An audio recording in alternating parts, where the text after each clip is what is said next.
monster it seems he was destined to be. I love SoCal. SoCal? Southern California? Yeah. Oh, is that the short term for it? It is. SoCal. Is that how they speak? SoCal. SoCal. Tell me about it. No? I don't know. Oh. I'm not good at accents, so I'm not even going to... Do it. No. Do the accent. No, I know. No matter how much I chance, you're never going to do that. So yeah, he moves to SoCal, and it didn't take long for William to succumb to his demons. His first known interaction with the law after, obviously, the thing when he was 8 years old, came in 1969 when he was accused of sexually abusing 5 boys in Los Angeles County.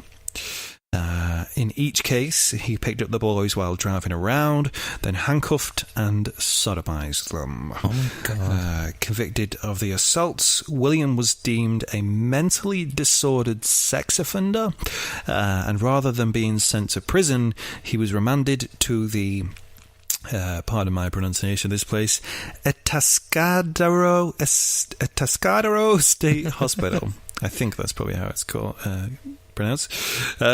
He was examined by several neurologists, psychiatrists and psychologists, but whatever treatment he had is unknown, as it wasn't registered. Wasn't down. So I'm assuming he probably did receive some sort of treatment, but I don't know if it was like some of that weird old medicine treatment they used to give people. Like MK Ultra sort of stuff. MK Ultra. Maybe MK Ultra. Maybe just, I don't know, something being punched into the dick or something, maybe? I don't know what they used to do back then. It's like 60s. So. Didn't it like put like images and stuff? Oh, like Clockwork Orange. Yeah, where they... It's a sin. Where they keep their eyes open and just flash a load of images and stuff like that. I've seen that in Clockwork Orange. I don't know if that's a real thing they did. They probably fucking did, right? I think some of the treatment people did was gross. I mean, on just gay men in general. Yeah. And also the vaults into the head. Yeah, and vaults to the genitalia as well. I don't know that one. Yes. Oh, there's a fact somewhere in my head. I'll tell you later. It's about where the term fruit machine comes from, and it sort of derives from something like that. I'm pretty sure, but I don't know it, so I'm not going to. So William gets examined by all these people, and apparently he has no memory of being physically or sexually abused. Doctors suspect that he was probably able to sort of repress that memory, because that's such a horrific sort of thing to go through. Your body would probably, or your mind would probably find a way just to block that shit out. Because otherwise, how the fuck could you fucking function? Doctors did find a variety of other physical and psychological anomalies, brain damage in the area that is thought to restrain violent impulses, which is something that we've also seen a lot of in some of these cases, like with head traumas at an early age and things. It is... it's a definite that has an effect on people. That book that I recommended a few episodes ago, the Murderous Minds one, that I was listening to the audiobook from, they go into that in a lot of depth. And also they sort of put questions in your own head that do make you feel quite uncomfortable in terms of sort of, do we all have these dormant thoughts, perhaps? And, you know, we're all just one knock to the head away from turning into this ourselves. Ooh. I'd like to think not, but if you want to obviously go check out that book, check it out. It's quite interesting. That's freaky. It is. So he also had manic depressive illnesses and several unexplained scars on his head and backside. William spent a total of 5 years in the hospital before he was released on probation, a choice that in hindsight was a big mistake. Bad idea. On the last day of summer vacation in 1975, 14-year-old David McVicker was hitchhiking a ride to Huntington Beach. Unfortunately for David, William Bonin was the one to offer him a ride. Oh, no. First, do you want to have a quick look at William's van? I've not even seen William yet. No, but I'll show you him in a second. So that's William's van. Oh, come on. It looks like the A-Team van, but like really sun-stained. It's got like the I think the actual picture is sunset. Oh, potentially it is an old photograph. But yeah, that's his van. It looks like a proper I wouldn't pedo wagon is the term people say, right? I wouldn't jump into that van. No, I would not. But then again, this is before sort of social media, and a lot of movies were portraying things like this. Like, so maybe you wouldn't really, the stereotype of the commonplace pedophile wasn't really there. They just assumed everyone who was gay was a pedophile back then, which is completely fucking stupid and ignorant. William, here we go. There's William for you. Okay. Now, on that picture, he looks like he could be in like a metal band. Do you think? Yeah. With his longer. Yeah, he could have been like one of the million bassists in Metallica at some point. Definitely. But unlike them, he is very not cool. But he's got the the trademark mustache there. Unfortunately, he doesn't get the trademark weird prescription glasses, though, which is a shame. No. I thought we were really onto something with the... I thought there was maybe like a brainwashing optician out there prescribing people these death glasses. That's a freaking movie. Sorry, once again, it's the heat getting to me. William picks up David McVicker. Apparently at first William seemed totally cool, and there was nothing in the least bit strange about him. Then out of nowhere, William asked David for sex. Keep it in mind, William is an adult and David's fucking 14 years old.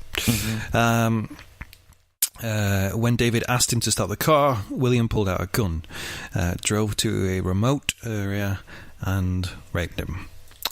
William then began to choke David with his own t-shirt. David began gagging and struggling to breathe when he realised he was going to die. In a last-ditch attempt to do something about his horrific situation, David cried out. And strangely enough, William released him. And again, to David's astonishment, actually apologised for choking him. Oh. This particular attack is notable for a few things.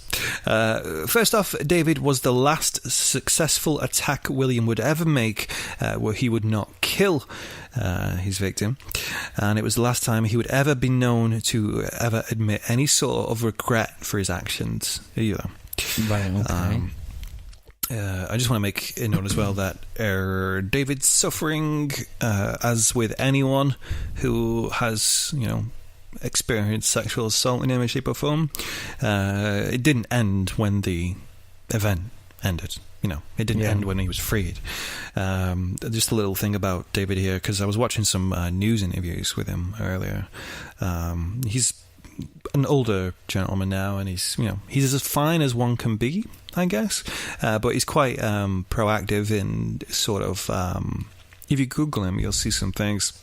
He's quite proactive in, helping people who have been victims of rape and things. So it's a really cool thing that he's sort of been able to change, turn his horrible trauma into something that he's now using. Yeah. He's took that shit that was out of his control and took control of that in the best way he possibly can, and he's using it to hopefully do some positive in the world from this horrible, horrible situation. Just literally Google David McVicker. He is all over the place. David had gone to the police, and based on his testimony, William was convicted of lewd conduct and sent back to prison. I don't get that. I don't get why he wasn't convicted of rape, not lewd conduct. I mean, lewd conduct in my memory is kind of just what they would sort of put a gay guy away in jail for. Oh, really? Like, Yeah, like if they saw two gay dudes in the park, like, you know, consenting gay dudes in the park who are of age, or in the home, they would get arrested for quote unquote lewd conduct. So I don't get why this isn't rape. Like, why lewd conduct? It's one of those weird old timey things that I just don't understand how the law was at that point. Yeah. Despite having been convicted of kidnapping and 2 counts of sodomy with a child in 1968, being diagnosed as a sexual predator, and then also demonstrating criminal sexual conduct years later, William was actually released by the California prison system in 1978. So he spent just 3 years behind bars. Jesus Christ. After all that, you would think maybe we shouldn't let this guy out. We should keep tabs on him or something. But no, for some reason they decided he was fine. Again, big mistake. Less than a year after being released from prison, William was picked up by Orange County officers after he assaulted a 17-year-old hitchhiker.